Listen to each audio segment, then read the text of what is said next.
तरफ दुख भी होता है। पूछा क्या हो गया? अंतराय हो गया। किस में अंतराय निकला? मुख से बाल निकला। छोटे छोटे थे हम लोग तो हंसने लगे, इन माता जी को तो मुख से बाल निकला। यानी विचार करो, एक माता जी ने सोधा, दूसरी माता जी ने सोधा, दूसरे तीसरे नंबर दीदी ने सोधा, और चौथे नंबर जब जिसके हाथ में आया उसने शोधन किया।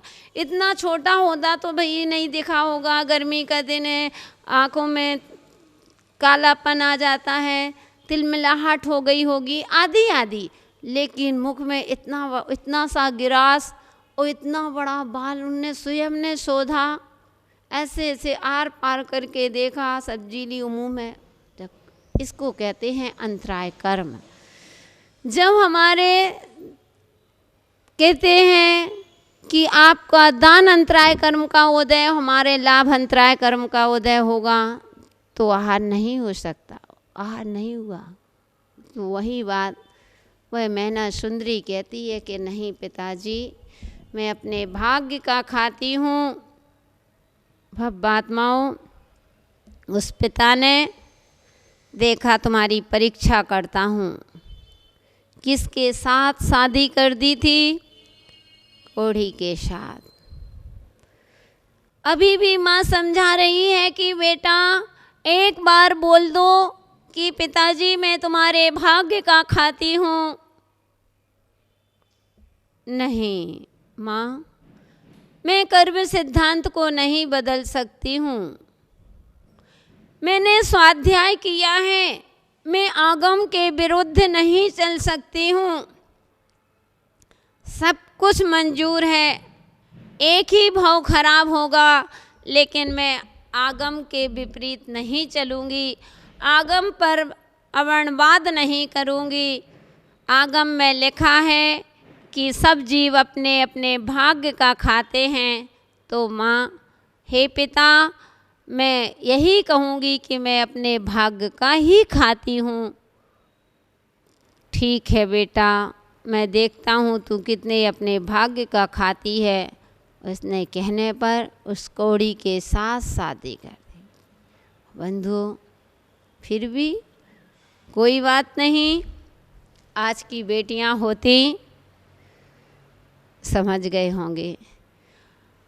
वह बेटी कोढ़ी के साथ शादी होती है और तुरंत अपने पति को अच्छे करने के लिए विचार करने लगती है। पिता के आँखों में आंसू हैं कि एक बेटी की जिद के कारण, जिस बेटी को मैंने अपने गोदी में खिलाया, पालन पोषण किया, कभी जिसने धूप ना देखी हो, जिसने कभी महल से बाहर ना निकले हों, कभी कंकड़ पत्थर ना देखे हों, जिनके घर में सेवा करने के लिए दास दासियां लगी हों, वो आज मेरी बेटी इस कोढ़ी के साथ। लेकिन धन्य वह, कहते मैना सुंदरी पिता से समझा रही है कि हे पिताजी, आप क्यों आंसू बहा रहे हो? क्यों अपने परिणामों को खराब कर रहे हो? क्यों अपने परिणाम विचलित कर रहे हो? पिताजी, इसमें आपका दोष नहीं है, सारा दोष मेरे भाग्य का है। क्योंकि कोई पिता किसी बेटी का बुरा नहीं चाहते हैं और कोई किसी को जानते हुए भी कोई किसी का बुरा नहीं कर सकता है। हे पिताजी, आप मेरे बारे में कभी अहित सोच ही नहीं सकते हो, आप मेरे पिता हो। धन्य है बेटी। इसको कहते हैं स्वाध्याय। क्या कहते हैं? स्वाध्याय। यही तो स्वाध्याय है, यही तो चिंतन है। वह बेटी कहती है कि नहीं पिताजी, आप मेरे पिता हैं, आंखों में आंसू मत लाओ, आप तो मेरी जल्दी से विदा करो और मुझे अपने पति की सेवा करने का सुअवसर मिले।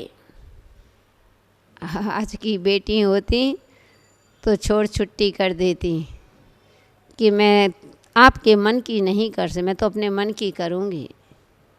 धन्य है वह अंजना।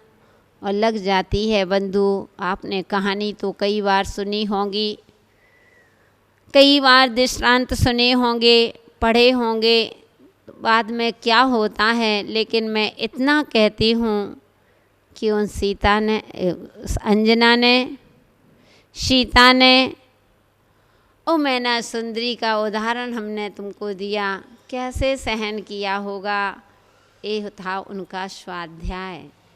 इसलिए हमेशा चाहे थोड़ा सा स्वाध्याय करो, दिन में स्वाध्याय तो होना ही चाहिए। साधुओं के लिए 28 कृतिकर्म कहे हैं, उसमें 4 टाइम का स्वाध्याय कहा है। 12 कायोत्सव होते हैं, यानी 28 कृतिकर्म में 12 कृतिकर्म उनके स्वाध्याय के होते हैं। पूर्व रात्रिक स्वाध्याय होता है, फिर पौर्वाणिक स्वाध्याय होता है, अपर रात्रिक स्वाध्याय होता है और अपराह्निक स्वाध्याय होता है। 4 टाइम स्वाध्याय करते हैं। 2 टाइम प्रतिक्रमण करते हैं तो 4 टाइम स्वाध्याय करते हैं। अपने स्वाध्याय इसलिए कि स्व में रहो हे साधु, 1 टाइम नहीं, 2 टाइम, 4 टाइम नियम से करना पड़ेगा। कृति कर्म में स्वाध्याय बताया। ऐसे श्रावक के अवश्य कर्तव्य में स्वाध्याय कह दिया। अगर स्वाध्याय होगा तभी तुम सतियों का चिंतन कर पाओगे, तभी तुम अपने जीवन में स्वाध्याय कर पाओगे। और करत कहते हैं क्या करें, कुछ नहीं बनता, बंदो स्वाध्याय करते जाओ, करते करत करत अभ्यास के जड़मत हो सुजान।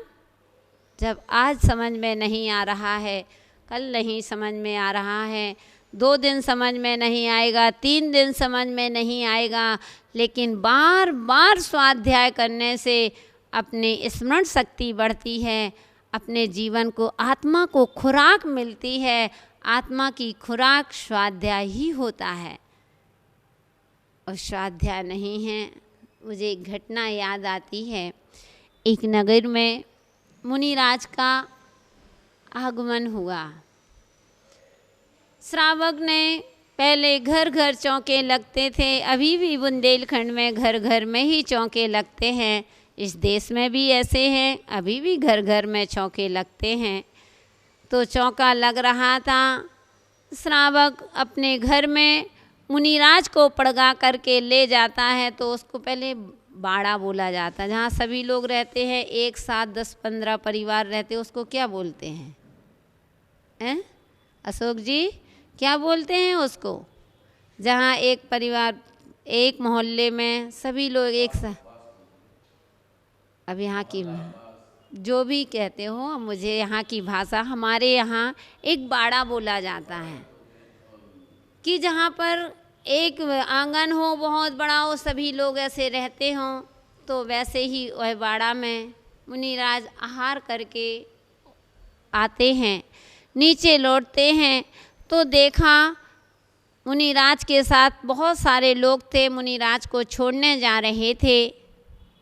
और एक अम्मा लहसुन, प्याज, बैगन आदि का छौंक लगा रही थी, सब्जी बना रही थी, उस सब्जी को छौंक रही थी। तो मुनिराज ने जैसे ही उस अम्मा को देखा कि ये आलू, प्याज, लहसुन आदि का छौंक लगा रही है, मुनिराज को दया तो आती है, लेकिन मुनिराज को देखा वहीं से निकल रहे थे, नज़र पड़ी तो मुनिराज ने पूछ ही लिया कि हे अम्मा जी, कहाँ जाने की, रत्न प्रवाह जाने की तैयारियां चल रही हैं क्या? हे अम्मा, रत्न प्रवाह जाने की तैयारियां चल रही हैं क्या? वह अम्मा कहती है, हाथ जोड़ लेती है, नम्रीभूत होकर के, बड़ी दुखी होकर के, और महाराज से कहती है कि हे महाराज, हम जैसे पापी लोग क्या रत्न प्रभा में जाएंगे, आप जैसे तपस्वी लोग ही रत्न प्रभा में जा सकते हैं। बात हंसने की नहीं, बात समझने की है। रत्न प्रभा एक नरक पृथ्वी का नाम है, नरक की पृथ्वी का नाम रत्न प्रभा है। तो मुनिराज ने जैसे कहा कि हे माँ, रत्न प्रभा जाने की तैयारियां चल रही हैं, वही कह रही हैं हे महाराज, हम जैसे पापी लोग क्या रत्न प्रभा में जाएंगे, आप जैसे तपस्वी लोग ही इस रत्न प्रभा में जा सकते हैं। बंधुओं, जो लोग मुनिराज के साथ थे उनको बड़ी तेज़ी से हंसी आती है, लेकिन मुनिराज को हंसी नहीं। महाराज कहते हैं कि इसमें इस माँ का दोष नहीं है, इसमें स्वाध्याय की कमी है। किसकी कमी है? स्वाध्याय की। इसमें माँ की कमी नहीं है, माँ का दोष नहीं है। वह सोच रही है कि रत्न प्रभा कोई स्वर्ग का नाम होगा, नाम ही उसका रत्न प्रभा, कि कोई स्वर्गों का नाम होगा, कोई बहुत ऊंचा स्थान होगा जहाँ रत्नों से महल बना होगा। वह ऐसा सोच रही थी, विचार कर रही थी। इसलिए उसने कह दिया कि हे महाराज, हम जैसे पापी जीव क्या रत्न प्रभा में जाएंगे, आप जैसे तपस्वी लोग ही जा सकते हैं। इसलिए बंधुओं, उस माँ के स्वाध्याय की कमी, इसमें आ गया कि स्वाध्याय की कमी है। भव्यात्माओं, आप लोगों में भी ऐसे लोग होंगे जो किसी को ये मालूम नहीं होगा कि रत्न प्रभा किसका नाम है। नहीं है ना मालूम? नहीं है। इसलिए अपने स्वाध्याय को बढ़ाइए, प्रतिदिन स्वाध्याय करो। देव पूजा, गुरु उपासना, स्वाध्याय, स्वाध्याय जरूरी है। स्वाध्याय हमारी आत्मा को परमात्मा बनाता है। स्वाध्याय के लिए अंतरंग तप कह दिया है। अगर आप तप नहीं कर सकते हो, स्वाध्याय करो। स्वाध्याय अंतरंग, बहिरंग नहीं। बाहर से दिख रहा है कि स्वाध्याय चल रहा है, लेकिन वह तप चल रहा है। कौन सा तप? अंतरंग तप। 12 तपों में अंतरंग तप होता है। अंतरंग तप चल रहा है, स्वाध्याय चल रहा है। इसलिए श्रावक के लिए हमेशा प्रतिदिन स्वाध्याय करना चाहिए। साधु को भी हर समय अपने स्वाध्याय में तल्लीन रहना चाहिए। पुस्तक नहीं है, चिंतन करो। हमारे संग में है सुचंदन श्री माता जी, एक क्षण भी बर्बाद नहीं करते। थोड़ा सा बैठेंगी। कभी हम लोग बिहार करके आते हैं, अब बिहार करके आए और वो भी छुल्लिका हैं, वो भी साथ में बिहार करके आती है, और हम लोग बैठे हैं। अब श्रावक बैठ जाते हैं तो तत्व चर्चा भी होने लगती है। तो उसको ऐसा लगेगा कब मैं अंदर चली जाऊँ, कब मेरा बैग आ जाए, उतर जाए, वो मैं अपने स्वाध्याय करने। इतना 10-10 किलोमीटर, 14-14 किलोमीटर एक टाइम में बिहार करके जाते हैं, फिर भी एक क्षण के लिए।